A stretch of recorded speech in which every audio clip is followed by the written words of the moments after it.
तो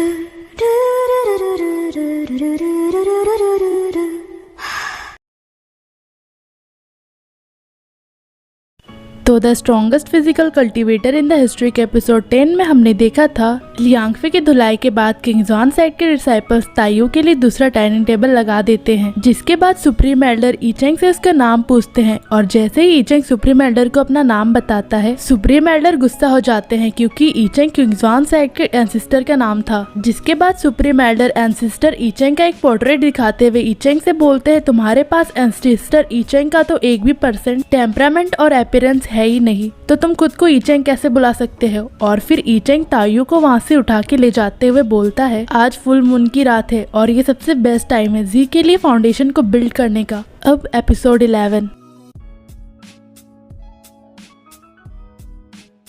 हम देखते ईचेंग जी के फाउंडेशन बिल्डिंग को क्रिएट करने के लिए फुल मून के लिए डाइनिंग हॉल से चला जाता है। वही जाते जाते ताइयू सुप्रीम एल्डर से बोलती है कि हम लोग कल खाएंगे। वही सुप्रीम एल्डर ईचेंग से फाउंडेशन बिल्डिंग के बारे में सुनकर बोलते हैं, क्या फुल मून में फाउंडेशन को बिल्डिंग करना, क्या ये वही मून कॉल्ड्रोन हो सकता है। लेकिन इस पर्सन को इस ट्रेजर के बारे में कैसे पता है। साथ ही मून कॉल्ड्रोन तो बहुत पहले ही यहाँ से जा चुका है। अब सीन चेंज होता है और हमें यूनजिया पिक का सीन दिखाया जाता है। वही यांगफी अपने फादर के पास जाते वे बोलता है, फादर मुझे बहुत बुरी तरह से पीटा गया था, फादर आपको मेरा बदला लेना ही पड़ेगा, आपको मेरी किसी तरह हेल्प करनी ही पड़ेगी। और तभी यूनजिया पिक के मास्टर लियांग विजियाओ बोलते हैं, क्या तुम फिर से मुसीबत में पड़ गए थे, तुमने यहाँ तक कि पहले ठीक से इन्वेस्टिगेट भी नहीं किया और किसी के साथ मुसीबत में पड़ गए। फिर वो खड़े होते हुए बोलते हैं, वो कौन था जिसे पर्सनली सुप्रीम एल्डर ने डिनर के लिए बुलाया था। पहले तो तुम बस नॉर्मल डेज में यहाँ वहाँ टाइम पास क्या करते थे, लेकिन मैंने इसके बारे में कुछ नहीं कहा, लेकिन यहाँ तुम ऐसे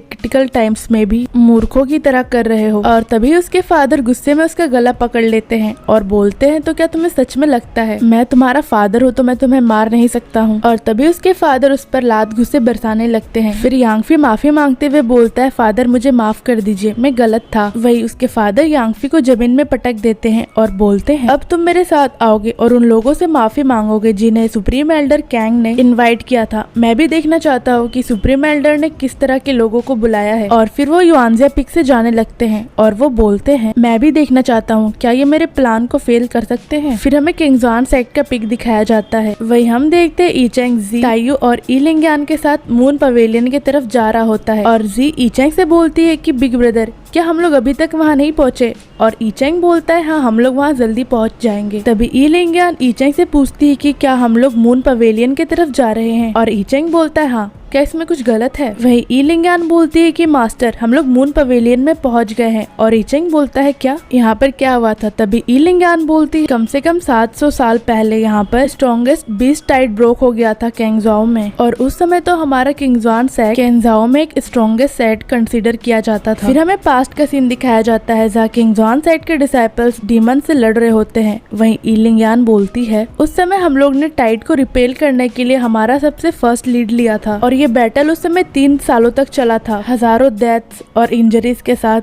ये एक बहुत खतरनाक बैटल था और एंड में किंग जॉन साइड के मास्टर ने ह्यूमैनिटी पर जीत पाई थी। लेकिन हमें ये पता नहीं चल पाया था कि ये बीस्ट टाइड कुछ सेक्ट्स की मिली जुली प्लांट कॉन्स्पिरेसी थी। फिर हमें पास्ट के किंग जॉन साइड का सीन दिखाया जाता है और ईलिंगयान बोलती है कि सेक्ट मास्टर के उस ट्रेटर के असैसिनेशन के बाद 10 ग्रेट सेक्ट ने इमीडिएटली ही किंग जॉन साइड पर अटैक कर दिया था। किस्मत से एंसिस्टर किंगी के पास एक्स्ट्रा ऑर्डिनरी फाइटिंग स्ट्रेंथ थे और उन्होंने अकेले ही 10 मेजर सेक्ट्स के मास्टर से फाइट करी थी। लेकिन आखिर में उस बीस्ट टाइड के कारण हमारे किंग जॉन साइड के डिसाइपल या तो मर गए थे या तो बहुत ही जख्मी हालत में हो गए थे। वहीं दूसरी तरफ दूसरे सेक्ट्स को इतना डैमेज फेस नहीं करना पड़ा था जितना हमारे सेक्ट के डिसाइपल्स को, और हम लोगों ने उन चोरों से अपने मून कॉल्ड्रोन को नहीं बचा पाया था। अब हमें प्रेजेंट का सीन दिखाया जाता है। वहीं ईलिंगयान अपने बात को कंटिन्यू करती है। हालांकि उस बैटल में एंसिस्टर किंगी ने 10 ग्रेट सेक्ट्स के मास्टर को डिफीट तो कर दिया था, पर उन्होंने किंग जॉन साइड को पूरा लूट लिया था, इंक्लूडिंग 12 मोस्ट इम्पोर्टेंट ट्रेजर, और सिर्फ यूनजिया पिक का इनग्रेट फॉर्मेशन ही बच गया था। यहाँ तक कि एंसिस्टर किंग ई भी सीरियसली इंजर्ड हो गए थे और उन इंजरीज को ठीक करने के लिए किंग जॉन साइड को सेटल करने के बाद वो यहाँ से चले गए थे। और उस समय के बाद ही 700 सालों में किसी ने भी उनके बारे में कुछ भी नहीं सुना है। और ये सुनकर ईचेंग बहुत ज्यादा आग बबूला हो जाता है और वो बोलता है, क्या ऐसा हुआ था, इसी कारण किंग जॉन साइड इतनी हद तक नीचे गिर चुका है। वही ताइयो भी गुस्से में बोलती है यहाँ तक कि लिटिल किंग ई भी सीरियसली इंजर्ड हो गया था। तभी ईचेंग बोलता है ऐसा लगता है ये लोग कम्प्लीटली भूल चुके हैं कि किंगजियान सेट कैंजाओ में नंबर 1 पर कैसे आया था। वही झाड़ियों में छुपकर लियांगफी और उसके फादर इन सब की बातें सुन रहे होते हैं और ईचेंग बोलता है तुम लोग इतनी देर से सुन रहे हो लेकिन अभी तक बाहर नहीं आए। वही ये सुनकर ई लिंगान थोड़ी कंफ्यूज हो जाती है और तभी लियांगफी और उसके फादर वहाँ से निकल जाते हैं और उसके फादर बोलते हैं प्लीज हमें माफ करें। हम लोग जब यहाँ पर आए थे हम लोगों ने सैंड को किंगजियान सेट के सैड हिस्ट्री के बारे में बताते हुए सुना था। मुझे बीच में डिस्टर्ब करना अच्छा नहीं लगा इसलिए हम लोगों ने शो अप नहीं किया। और फिर उसके फादर ईचेंग को ग्रीट करते हुए बोलते हैं मैं उम्मीद करता हूँ कि आप ऑफेंड नहीं हुए होंगे, साथ ही आज मैं यहाँ पर आपसे माफी मांगने के लिए ही आया हूँ। और तभी लियांगफी के फादर गुस्से से लियांगफी को बोलते हैं कमीने जल्दी करो और ब्रदर से माफी मांगो। और तभी लियांगफी ईचेंग को ग्रीट करते हुए उससे माफी मांगने लगता है और ईचेंग उसे इग्नोर करते हुए ई लिंगान से पूछता है कि ये कौन है और ई लिंगान बताती है कि ये यूनजिया पिक के मास्टर लियांग जियाओ है। वही लियांगफी ईचेंग को इग्नोर करते देख गुस्सा हो जाता है और मनी मन बोलता है क्या तुम मुझे इग्नोर कर रहे हो। वही ईचेंग स्माइल करते हुए बोलता है क्या यूनजिया पिक का पिक मास्टर, कितना समय हो गया जब से इनको इस पोजीशन पर इनहर्ट किया गया था। वही ई लिंगान सोचते हुए बोलती है मुझे याद करने दीजिए, मुझे अच्छे से याद तो नहीं है लेकिन आई गेस इन्हें 600 साल तो हो ही गए हैं। और तभी ईचेंग बोलता है ऐसा लगता है पिक मास्टर ओल्ड जनरेशन से हैं। फिर लियांगफी के फादर ईचेंग से ग्रीट करते हुए बोलते हैं मैं बस लकी था और मैं पिक मास्टर बन गया। और तभी ईचेंग बोलता है क्या लक,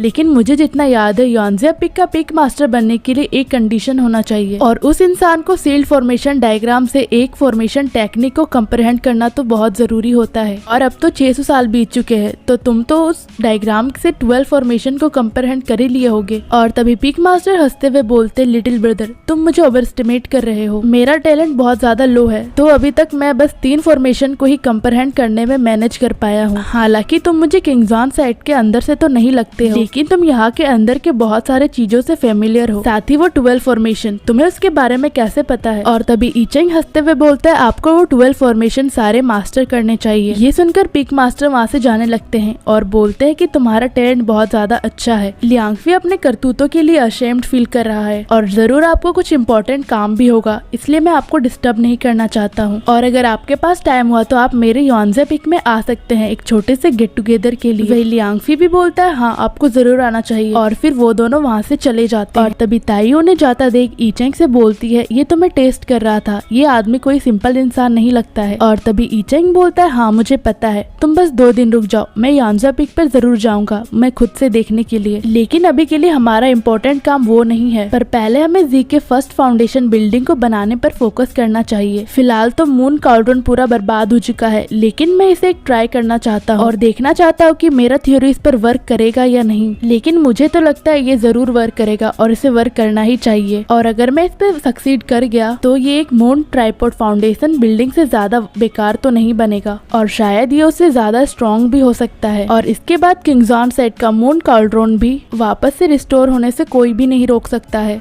और इसी के साथ एपिसोड खत्म हो जाता है। अब अगर आपको ये वाली वीडियो अच्छी लगी हो तो इसे लाइक जरूर कर दे और अगर चैनल पर नए हो तो सब्सक्राइब करना ना भूले। साथ ही आप इस एनिमे के किसी भी एपिसोड को आपकी स्क्रीन में आ रहे प्लेलिस्ट को क्लिक करके देख सकते हैं।